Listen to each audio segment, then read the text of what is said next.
A light at the end of the tunnel. We end as we began, with a map.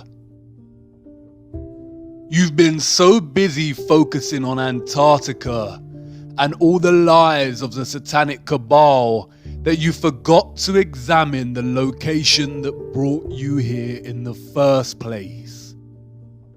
The North Pole at the center of Gleason's map and the flat plain we call Earth. Gerardus Mercator was a Flemish geographer and cartographer and is responsible for the Mercator projection for navigation, in which north is up and south is down. It is pretty much the same map we refer to today as the standard map of Earth. A year after his death in 1595, Mercator's family compiled his life's work into an atlas, which contained his earlier works. Here is one of his atlases, produced in 1569. The map's polar extremities of north and south are represented by huge bodies of land.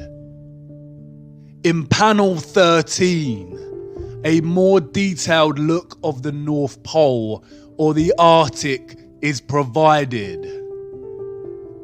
It shows a quasi-circular body of land at the North Pole, separated into 4 quadrant continents, with what appears to be an island in the middle.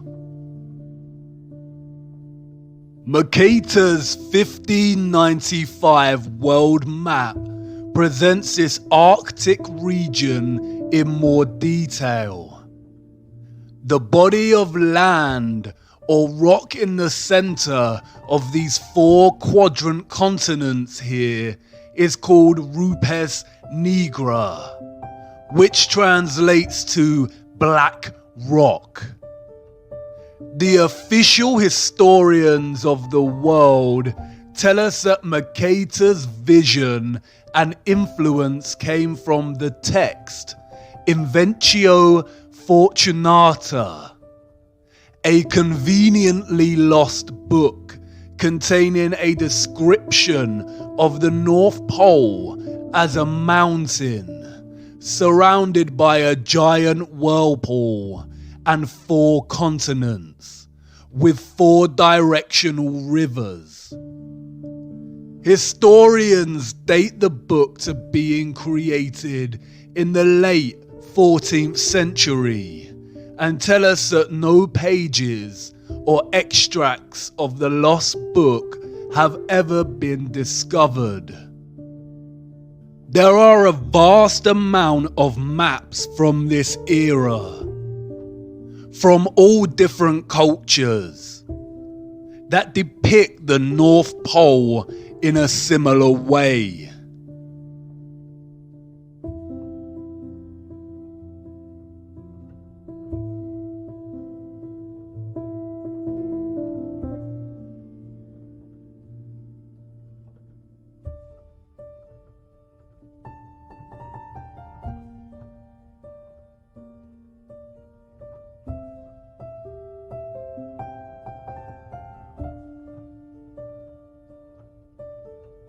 It is not until the 17th century that reference to the North Pole's mountain, 4 continents, and 4 directional rivers starts to disappear from cartography, like a Photoshop erasure job.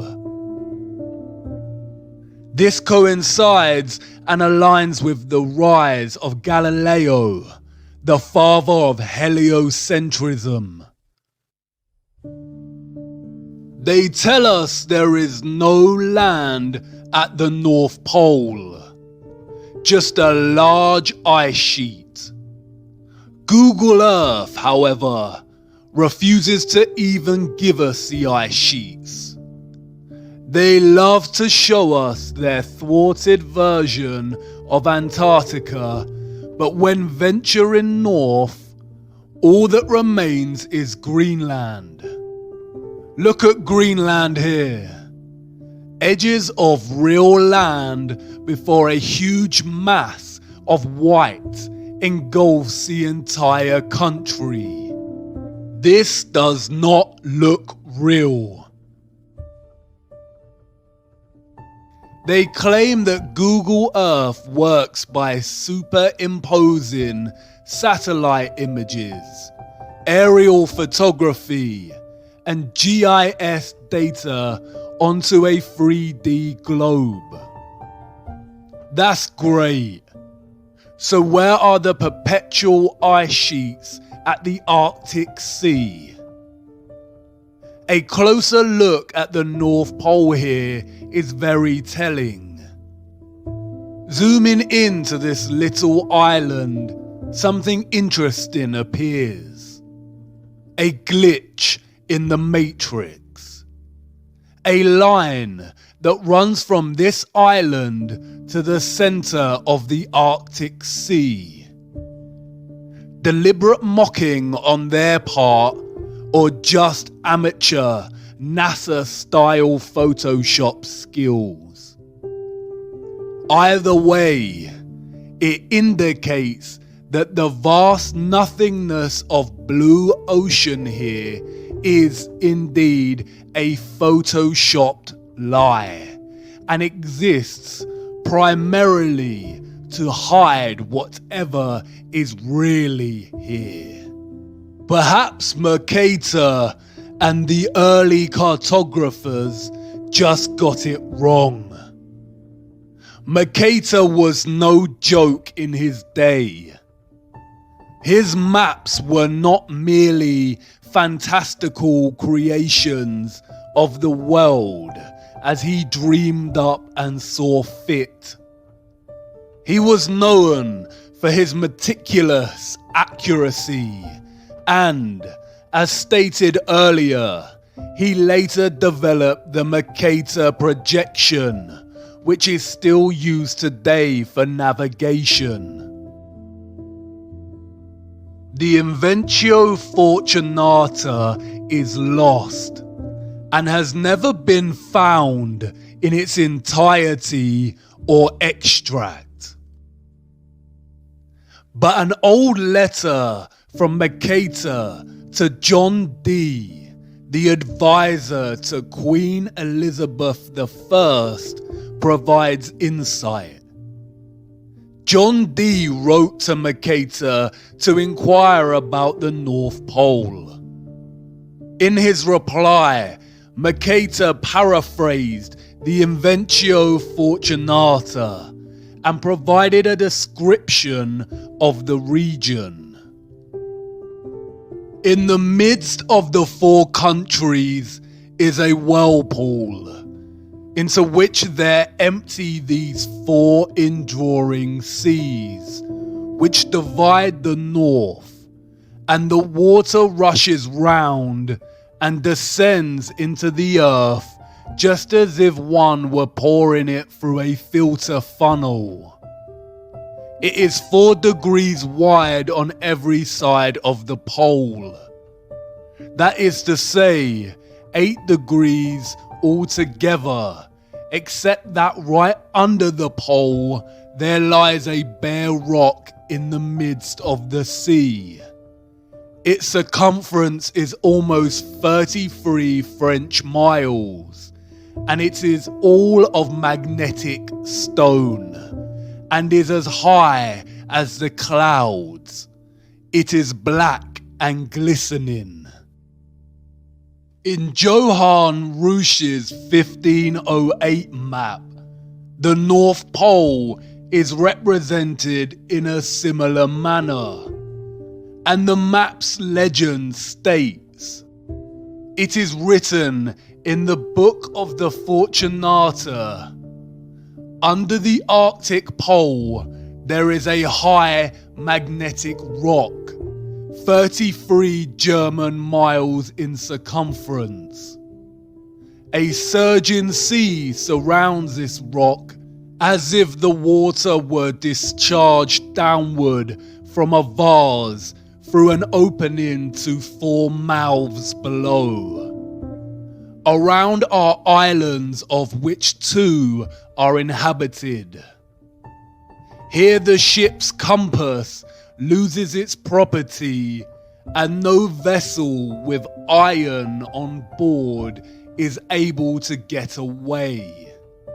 A magnetic rock or mountain at the center, at the North Pole, with the northern star Polaris fixed right above, unchanging, while the rest of the stars and constellations in the firmament revolve around it. Could the source of all magnetism and electromagnetism on Earth emanate from this magnetic mountain? It is an undisputable fact that compasses point north. But the satanic cabal tell us that the Earth is a spinning globe with 2 magnetic poles, the north and the south. Yet no matter how far we go south, the compass's needle never shifts and begins pointing south. It always points north. Is the north's magnetic pole just stronger than the south's and able to overpower it no matter how south you go? Or is somebody lying? And what about this whirlpool? The vortex at the center? Do the oceans really collect through 4 rivers and descend into the earth itself like a funnel or a vase? Would that even be possible? Do you remember what happened to water in the bowl with the magnet? Water is diamagnetic. It would certainly resist a large magnetic mountain. Is the North Pole really Earth's very own rabbit hole? And again, if this were true, why lie? It's entirely possible to let people know about this mountain and whirlpool and make it compatible with their satanic heliocentric model. The rabbit hole goes a lot deeper than you realize. It's hard to imagine a bigger secret than flat Earth itself, the firmament, the giant trees and quarried land. But there is one. It could very well perhaps be the most satanic lie of them all. Just perhaps. As always, the clues are hiding in plain sight. In the symbolism, in the mythology, the language, the metaphors, the movies, waiting patiently to be discovered. If we were to take them at their word and believe that Mercator and other renowned cartographers of the time were just influenced by a now missing book, the journey would end here.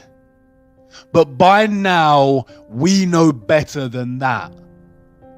History is a corruption. The truth has been shattered, fragmented, mythologized, and scattered. All cultures throughout time have spoken of an ancient and sacred land. The ancient Greeks called this place Hyperborea, a land of perpetual sun.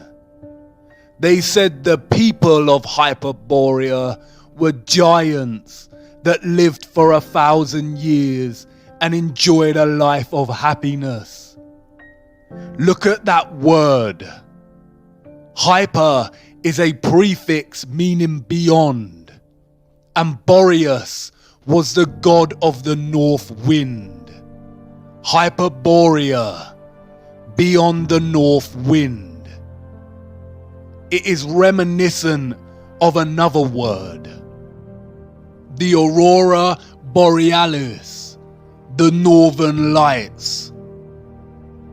The Hindu and Buddhist traditions speak of this legendary land as Shambhala.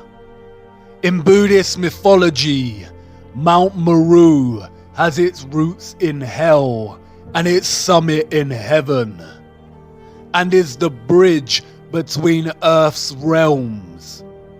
Scholars have pondered the location of Shambhala, writing that the literature frequently asserts that the world axis is associated with the center of Shambhala, and therefore it cannot possibly coincide with the Earth's spin axis unless Shambhala lies at the North Pole. Numerous sources support the tradition that Shambhala once lay near the North Pole.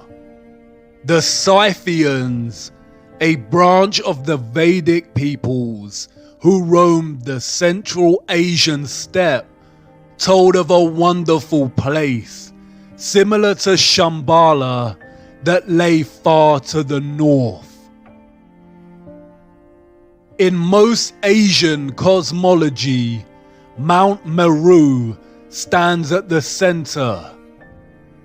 Look at the cosmological geometry here. Mount Meru at the center with 4 surrounding continent lands. In the fountain source of occultism, Paraka writes, this spot is the summit of what in the Hindu Puranas is called Shveta Dvipa, Mount Meru or Sumeru. It is the North Pole of the Earth. It is the mystical North Pole. The Japanese spoke of the island of the congealed drop, which was placed at the North Pole. The Vedics called this land Paradisha. René Guénon in The King of the World writes, according to the Vedas text and the Persian Avesta, Paradisha was literally located in the sense of the word at the pole. The ancient Hebrew word for Paradisha is Pardes, which translates to garden. In Norse mythology, we have Vergelmir, the whirlpool at the roots of the cosmic tree Yggdrasil, where we are told all rivers flow from. The ash is greatest of all trees and best. Its limbs spread out over all the world and stand above heaven. 3 roots of the tree uphold it and stand exceeding broad. One is among the Aesir, another among the Rime giants, in that place where aforetime was the yawning void. The third stands over Niflheim, and under that root is Vergelmir. You've seen this before. Look closer. A circular rim of mountains. Perhaps at first mistaken for the Antarctic ice ring. But compared to Mercator's 4 continents, surrounding Rupes Nigra, a circular rim of mountains. In the Bible, this land is called the Garden of Eden. In the middle of the garden were the tree of life and the tree of knowledge of good and evil. A river watering the garden flowed from Eden. From there it was separated into 4 headwaters. The same 4 headwaters that Mercator depicts in his map. Beautiful for situation, the joy of the whole earth, is Mount Zion, on the sides of the north, the city of the great king. It has many names: Mount Zion, Mount Meru, Sumeru, Rupes Nigra, the Axis Mundi, the cosmic axis, the world pillar, the world tree, the tree of life. The connection at the center of this plane, connecting the above and the below. The source of God, the source of magnetism. The Book of Enoch is also consistent. And from there, I went to the middle of the earth and saw a blessed, well-watered place, which had branches which remained alive and sprouted from a tree which had been cut down. And there I saw a holy mountain, and under the mountain, to the east of it, there was water, and it flowed towards the south. All cultures have their own versions of this central axis, Mount Meru, or what the Bible refers to as the tree of life.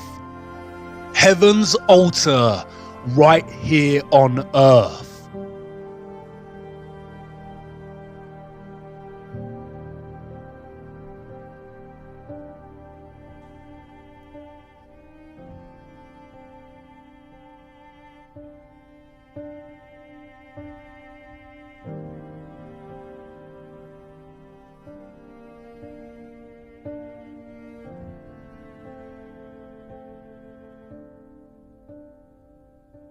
William D. Warren in Paradise Found states, "Is anywhere in the temple of nature there was to be an altar, it could only be here." That it was here finds a fresh and unexpected confirmation in the singular agreement of many ancient religions and mythologies in associating their paradise tree with the axis of the world, or otherwise with equal unmistakableness, locating it at the Arctic pole of the earth. The North Pole is truly the land of 1,000 names. In accounts of his voyage in search of the Garden of Eden, Irish Saint Brendan, also known as the Navigator, journeyed to the north past Iceland and Greenland and recounts seeing great crystal pillars. A lot of Celtic mythology centers around the northern regions, with many believing that the real location of the Arthurian Avalon is actually at the center, the North Pole.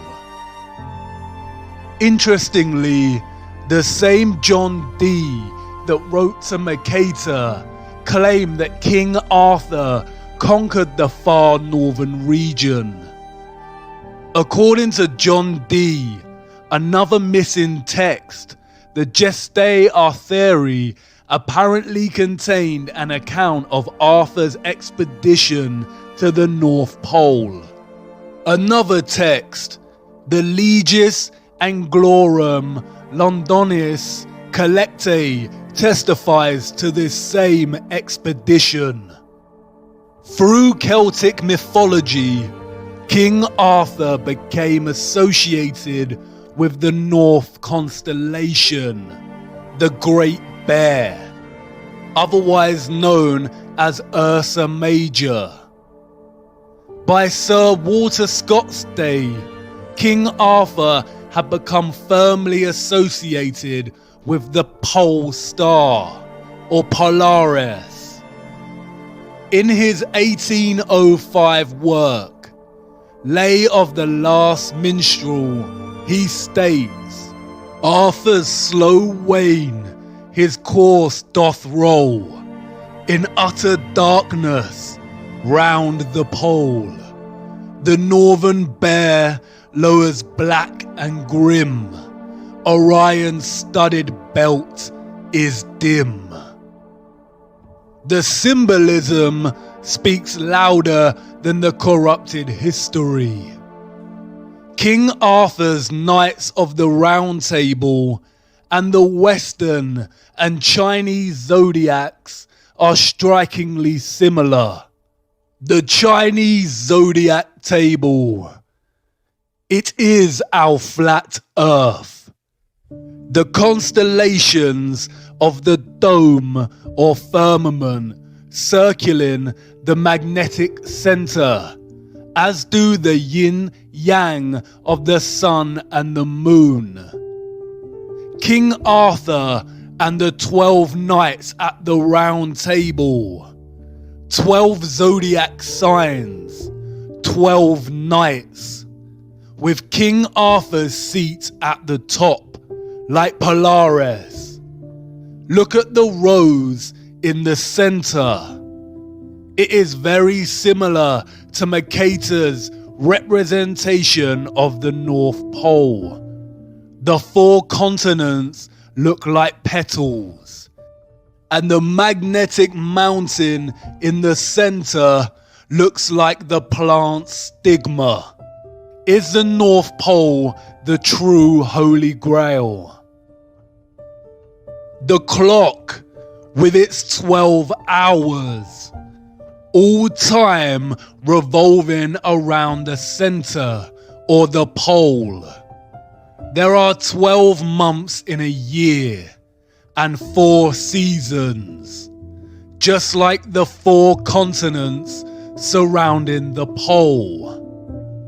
Our Earth is the oldest clock.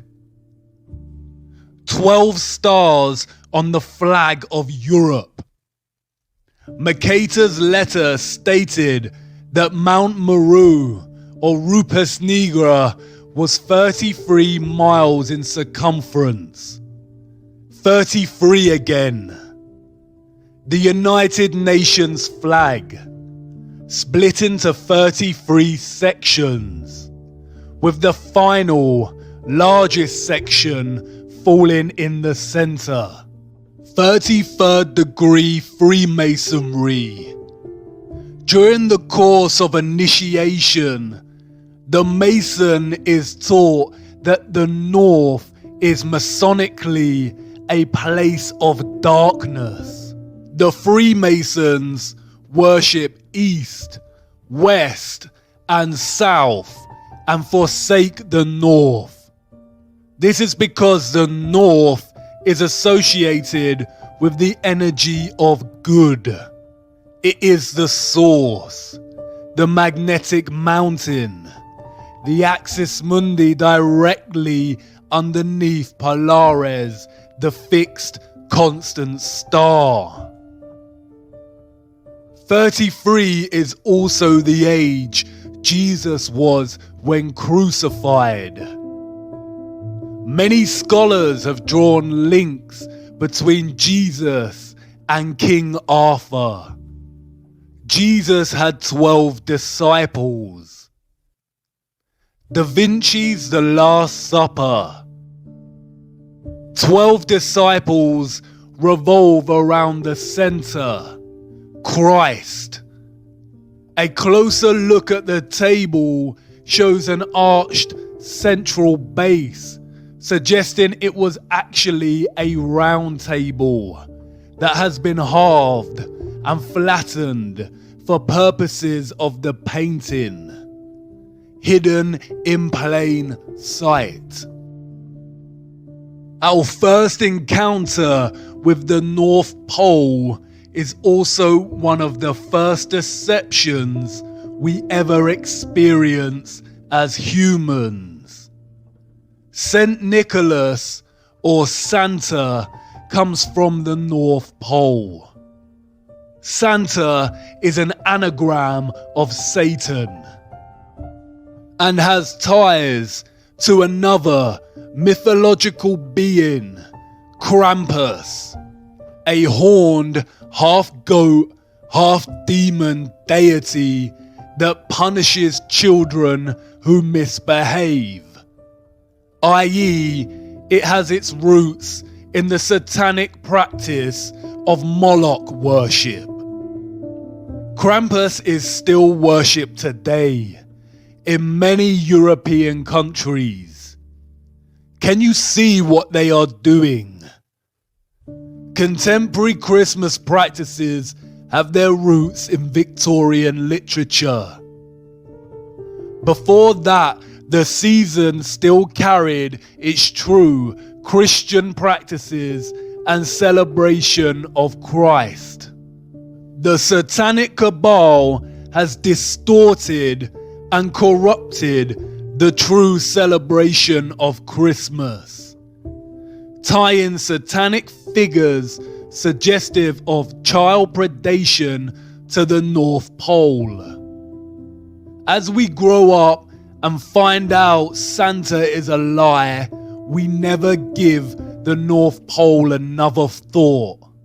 It is the location of our first disillusion, our first painful truth. We are programmed to deliberately lose our sense of wonder for the North Pole. This usually coincides with the same time that we begin our heliocentric indoctrination at school. Christmas is a celebration of the birth of Christ, a celebration of the source, of God. That's why we put up Christmas trees.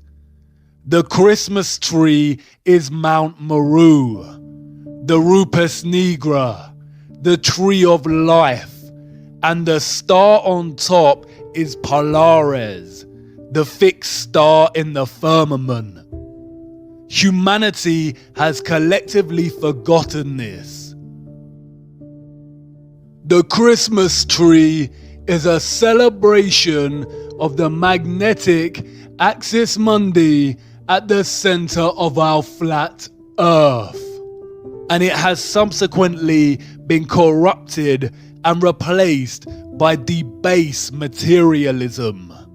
We no longer remember what we are celebrating. The satanic cabal must corrupt the North Pole. They tell us it's just an ice sheet, but Google Earth cannot even give us a photoshopped version of the ice. They don't even want people interested in ice sheets. They can't even bear to acknowledge the North Pole. It is against their satanic religion. Hollywood movies always contain things hidden in plain sight. But there are a select few of these movies that are highly satanic and Masonic. The Truman Show is a metaphor for our programmed deception living under the dome.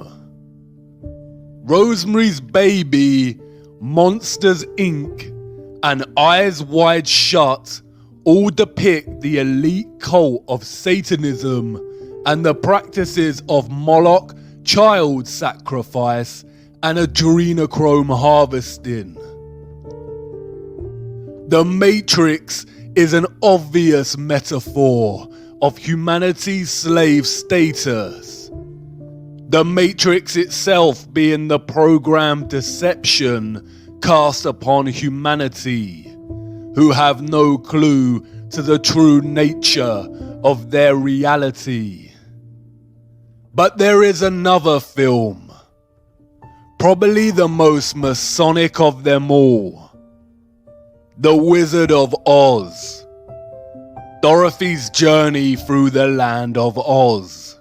Notice the red shoes. Do you remember what Macaulay Culkin said about the red shoes? Dorothy and her unlikely band of friends must follow the yellow brick road to the Emerald City to ask the wizard if she can be sent home. The author, Lyman Frank Baum, developed maps for his land of Oz. Does this remind you of something? 4 lands or continents surrounding the central Emerald City, just like the North Pole in Mercator's map. Look at the representation of the Emerald City in the film. Look at the domed halo surrounding the city. Much like the halo we see with representations of Christ. But does it remind you of something? Look closer. Columns. Basalt columns. The magnetic tree of life at the center, also cut down in our history. The Emerald City. What else emits an emerald green glow? The Aurora Borealis. The Northern Lights. Look at the yellow brick road in the film. A swirl to the center. A whirlpool of sorts. Somewhere over the rainbow. The rainbow again. The Bifrost Bridge from Norse mythology. A path between heaven and earth. Between Midgard and Asgard. Bifrost means the swaying road to heaven. In Islam, it is called Al-Sirah, the narrow bridge people must pass in order to enter paradise. Look at the ancient Siam city in Thailand. This is supposed to be a recreation of Sumeru Mountain. Look at the bridge you have to cross on your journey. And what about the whirlpool at the center? Mercator described it as a filter funnel. Norse mythology labels it as Vergelmir, or the world's well. Could there really be a whirlpool opening in the center of Earth, caused by the magnetic tree of life, in which the oceans flow down into?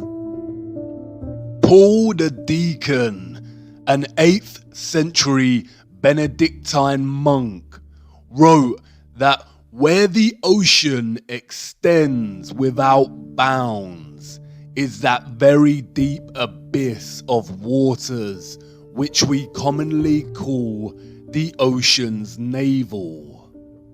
It is said twice a day to suck the waves into itself and to spew them out again. By the whirlpool of which we have spoken, it is asserted that ships are often drawn in with such rapidity. Gerald of Wales, royal clerk to King Henry II, wrote, "Not far from the islands towards the north, there is an astonishing whirlpool in the sea, towards which there is a set current of the waves from all quarters, until, pouring themselves into nature's secret recesses, they are swallowed up, as if it were, in the abyss." In the Historia Norwegiae, an anonymous 12th century Norwegian monk describes the exact same phenomenon. The greatest of all whirlpools is to be found there, which engulfs the strongest ships. There is a very deep abyss in the earth itself, and alongside it are open-mouthed caverns containing winds. These winds draw to them the waters of the sea through hidden passages in the earth. They shut them up in the vaults of the abyss. The powerful source of magnetism offers some suggestion as to how this central vortex on Earth actually works. Not only is water diamagnetic and will resist gaining proximity to a magnetic mountain, creating an opening, but also a powerful magnetic source and a powerful central axis mundi would generate a strong electromagnetic field or electromagnetic stream. This takes the form of a toroidal electromagnetic field. Even in their heliocentric lie, they acknowledge that the Earth's magnetic field is toroidal or shaped like a torus. The name Mercator or Mercator produces the 7-letter anagram creator or creator, tor, toroidal or torus. The source of the toroidal magnetic field lies at the center, or the bull's eye, the bull, the torus. Do you see how they have corrupted the torus by making it synonymous with the horned animal? The toroidal electromagnetic field is a stream of all vibration, frequency, and energy on our flat plane. A constant dance of the above and the below, with our earthly plane in the center. The toroidal field draws the oceans in at the central axis mundi vortex. As the water is drawn into the center of the earth, it keeps going and is most likely drawn out again at the perimeters of Antarctica. Hence, that is why there is so much ice. It freezes because there is not much sunlight at the outer perimeters of flat Earth. The ice has always melted at a constant rate, and this has been used recently to fuel the climate change hoax by the satanic cabal.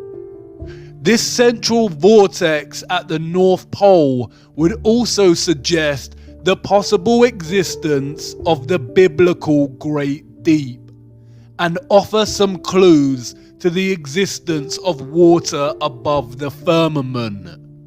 all of which are outside of our perception's grasp and have been hidden from us. As absurd as this constant recycling of water sounds, the same process is happening right now inside of your body and never stops. Blood is pumped from the body into the right atrium and then is drawn up into the more central right valve to the lungs, which oxygenates the blood and pumps it into the left atrium at the heart's periphery, which is then drawn up into the central left valve back into the body. Speaking of the stars in the firmament, Enoch said that we shall err and take them to be gods. All planets in the fake solar system are named after false gods, such as Mars, Saturn, and Mercury. All of them apart from Earth. Earth is an interesting word, one of its kind. It is an anagram of heart. Look at the electromagnetic field of the human heart. It is a toroid. Look at the apple. It is the same shape as the toroid. What fruit did Satan tempt Eve with in the garden, the center of the earth? Hidden in plain sight. As above, so below. The microcosm and the macrocosm. What lies inside of Earth at this central vortex? Who knows? But it could explain the phenomena of the auroras at the poles. Perhaps the mysterious green light is atmospheric light coming from inner Earth, or the light emitted at the junction between realms. The word aurora borealis is very similar to the word Ouroboros, the serpent eating its own tail. A satanic symbol we see used over and over again. Many have speculated that the Ouroboros symbolizes the ice ring at Antarctica. Oro comes from the ancient Greek meaning for tail, and boros comes from the ancient Greek meaning for swallow. Boros is also very similar linguistically to Boreas, god of the north wind. The Ouroboros is also present in the Norse cosmology. Circling the center, the Bible referred to it as Leviathan, a creature with no mate, its tail placed inside of its mouth. It signifies how the North Pole and the Antarctic ice ring meet in the continual, infinite recycling of the oceans caused by the flow of energy from a toroidal electromagnetic field. It also symbolizes the continual dance between good and evil. The good being the Arctic North Pole and the evil being Antarctica. The ant prefix of Antarctica is precisely the same prefix used to signify opposition and being against. The Arctic is Christ, and Antarctica is the Antichrist. So many of the satanic elite are obsessed with Antarctica. In the mythologies, It is only the pure of heart that can enter the North Pole Center, Hyperborea, the Emerald City, the Garden of Eden. And we see this motif play out over and over again in their satanic mocking of our ignorance, while they continually lead us further and further away from knowing the truth, keeping us rooted to giving our energy to their satanic matrix. The recent BFG movie shows the characters jumping into another realm at a center with a giant tree.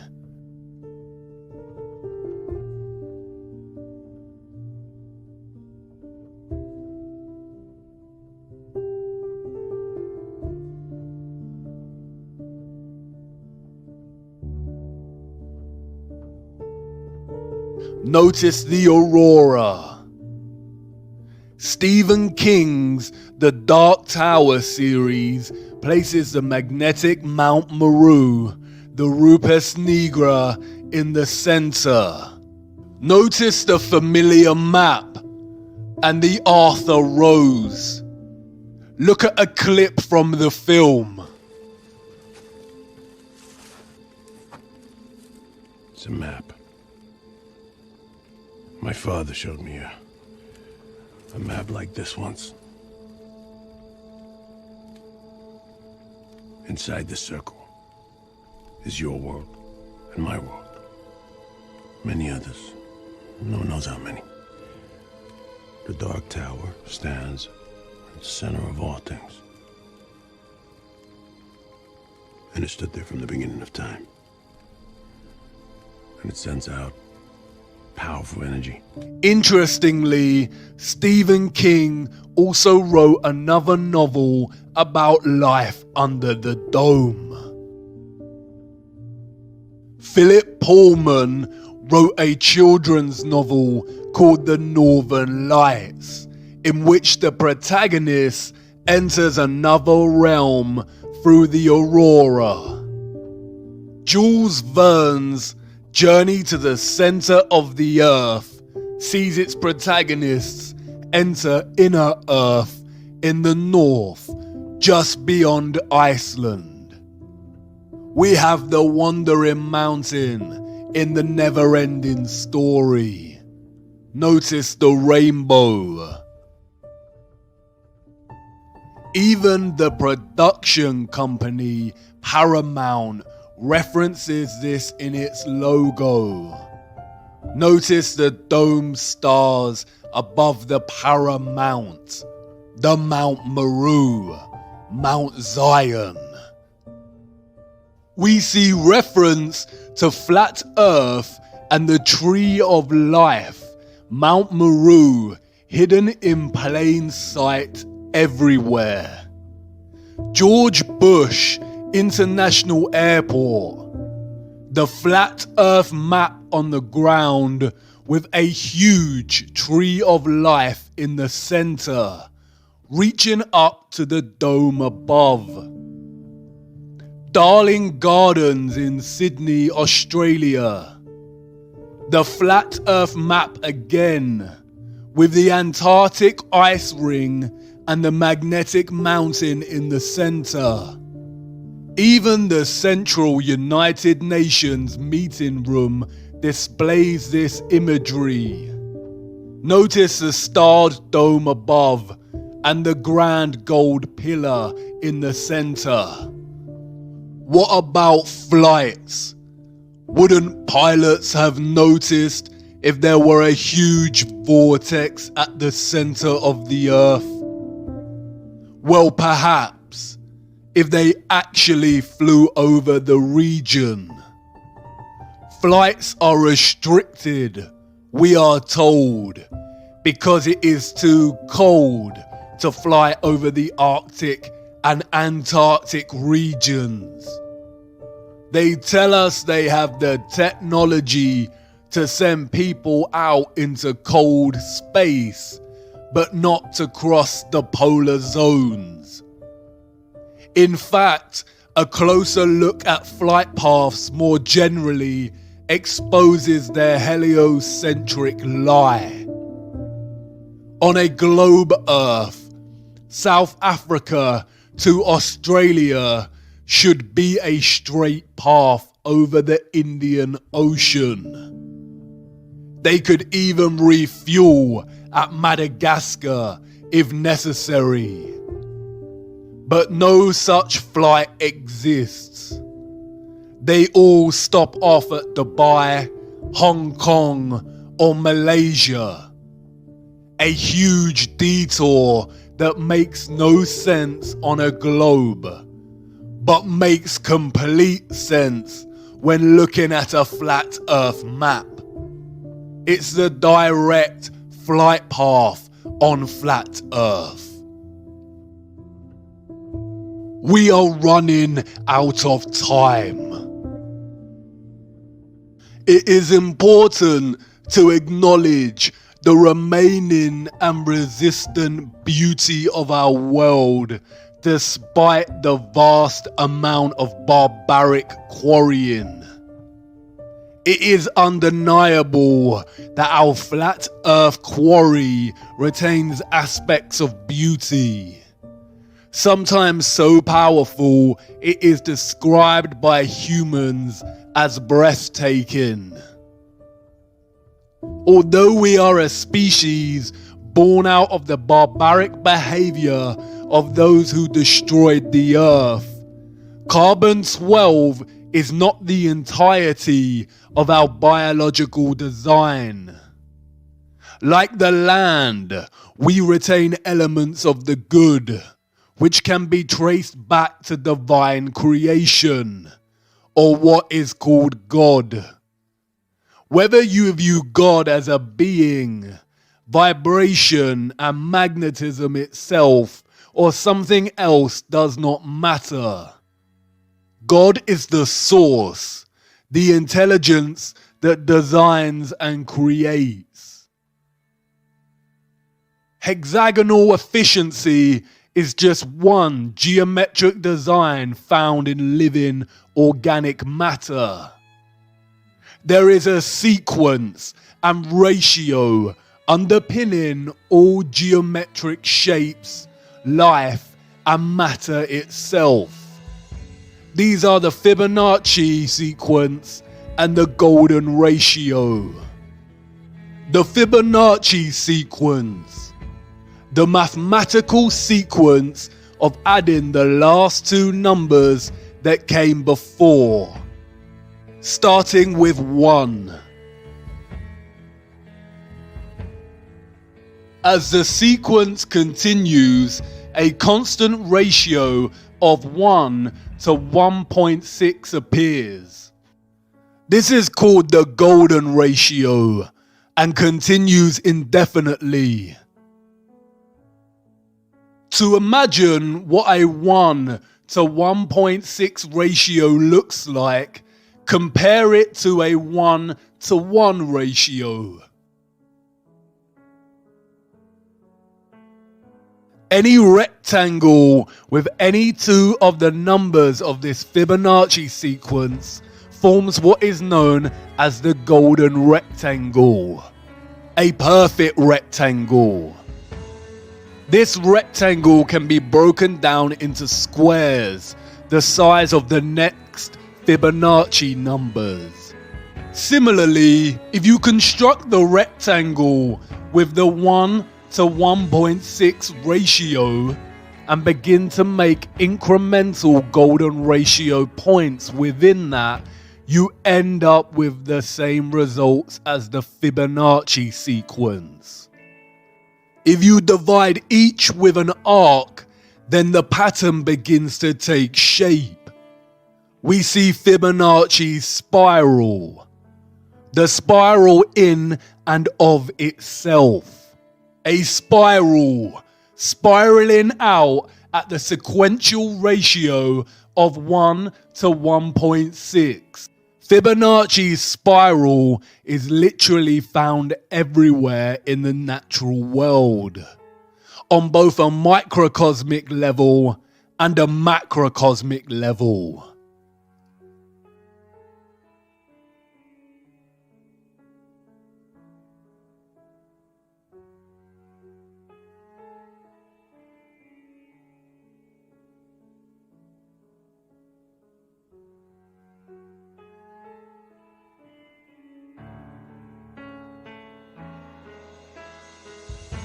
It is the blueprint of all creation. It is not a coincidence that the entire education system pretty much ignores the golden ratio and golden spiral. We are not taught about this because the inevitable conclusion of understanding the omnipresence of this ratio is to acknowledge intelligent design and creation.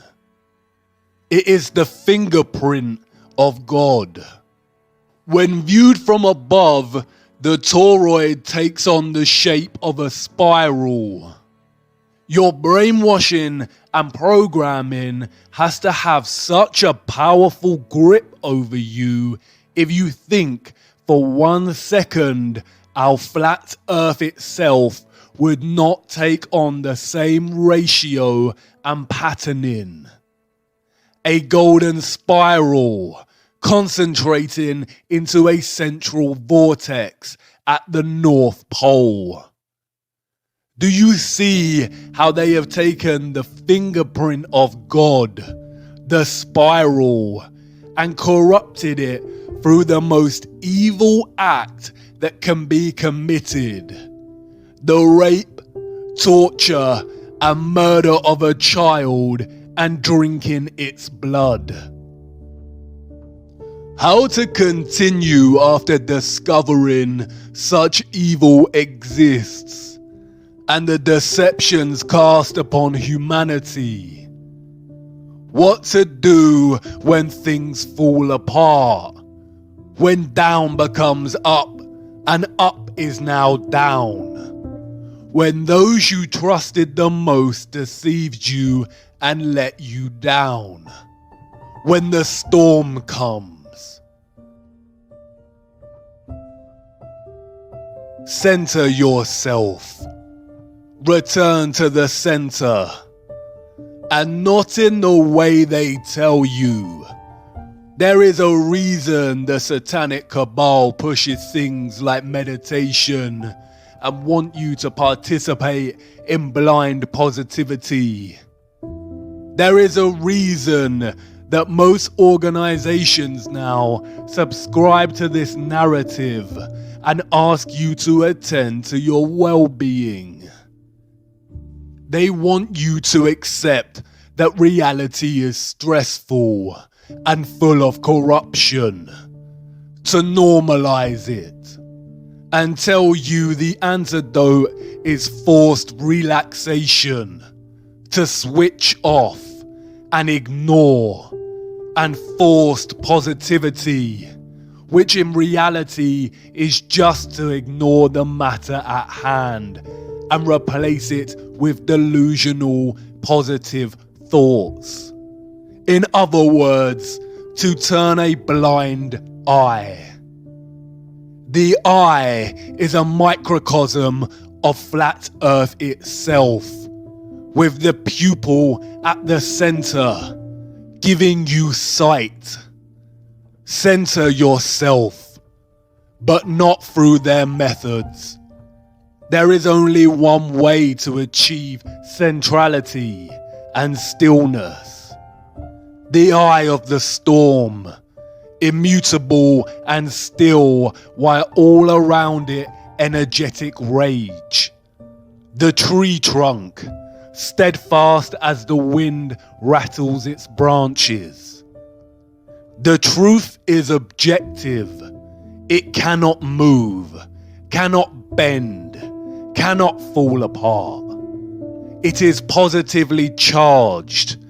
It stands up to any counter argument. And because of this, the truth is pure and is fixed. The fixed center of being. Put on the full armor of God so that you can take your stand against the devil's schemes. Stand firm then, with the belt of truth buckled around your waist. And knowing the world we live in, the journey to the center is going to be the journey of a lifetime. It's here, the end of the rabbit hole, the end of our small journey. There is so much we did not get to cover, but I hope you will not forget over time and keep on searching. Did I accomplish what I set out to achieve? Am I wiser? Do I know more? Perhaps a little. But the more truth I discovered, the less I truly know. The truth humbles and puts me in my place. But it is not a place of dislocation that believing in the Ein Sof heliocentric model of nothingness produces in an individual. You probably want to ask if I now believe in God. If you need to ask that question, then you haven't been paying attention. I didn't tell you before because I knew I wouldn't need to. But this isn't really an ending for me or for yourself.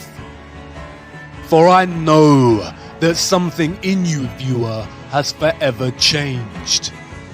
Whether it's your entire perspective of the earth, or just a small fraction of something that may nag at you during the late nights when sleep doesn't come. This isn't goodbye, and this is not an exit.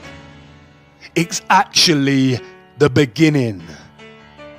You're not really leaving the rabbit hole. You cannot leave the rabbit hole now. You've seen too much. The road doesn't end here. It's just a brief pause at the crossroads of another entrance to another rabbit hole. The journey of a lifetime. And who knows where it will lead you, viewer. But let's hope it's closer to the center.